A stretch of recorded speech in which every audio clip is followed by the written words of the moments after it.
Hello friends, Kathiawadi ભાણું હોય અને ઢોકળીનું ચટાકેદાર શાક ન હોય એવું તો બને જ નહીં.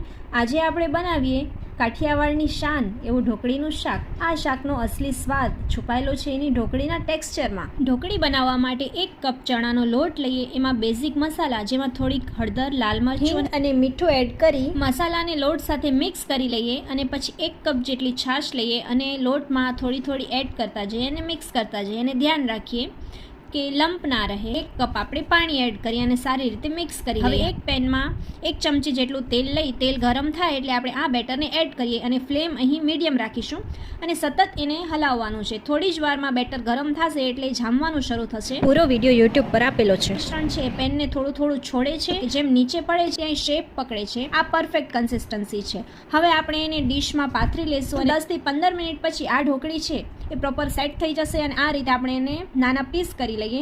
જો એકદમ જ સોફ્ટ અને મુલાયમ ઢોકળી છે તૈયાર થઈ ગઈ છે. 8 થી 10 કડી લસણ, 1.5 ચમચી જેટલું લાલ મરચું, સ્વાદ પ્રમાણે મીઠું નાખી સારી રીતે મિક્સ કરી લઈએ. હવે વઘાર માટે 2 થી 3 મોટી ચમચી તેલ લઈ રાઈ એડ કરી અને લસણની ચટણીનો વઘાર કરશું. લીલા મરચા અને થોડી હિંગ એડ કરી અને ગરમ પાણી એડ કરીએ. 1 વાટકી જેટલું દહીં લઈ એમાં 1 ચમચી ચણાનો લોટ એડ કરી અને મિક્સ કરી લઈએ. આપણે પાણીમાં એડ કરશું અને એમાં આપણે ઢોકળી એડ કરી દેવાની છે. સારી રીતે મિક્સ કરી 5 ચમચી જેટલું હળદર નાખી અને ઉકળવા દહીં.